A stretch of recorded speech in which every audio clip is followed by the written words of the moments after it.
Ursula von der Leyen today cast doubt on Boris Johnson's ambitious push to deliver a Brexit deal by next month, and issued a challenge to EU firms to take on their British rivals. The European Commission President said trade negotiations are not yet halfway towards an agreement, despite the Prime Minister hoping to rubber-stamp the pact in July.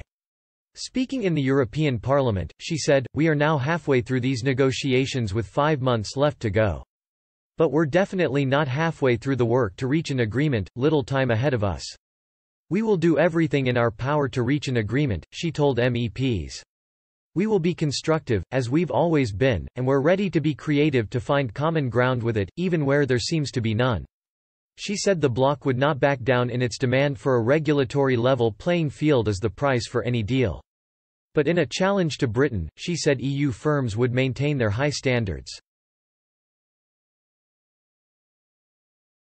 She said, "The fundamental issue at stake here is fair competition, ready and willing to compete with British firms. They're excellent and our firms are excellent too. But it cannot be a downward competition, just think of labour standards or environmental protection. It should be a shared interest for the European Union and the UK to never slide backwards and always advance together towards higher standards."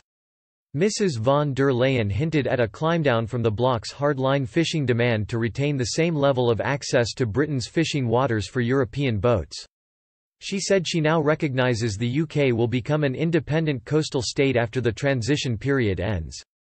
"There is no question. No one questions the UK's sovereignty over its own waters, without any questions," she said.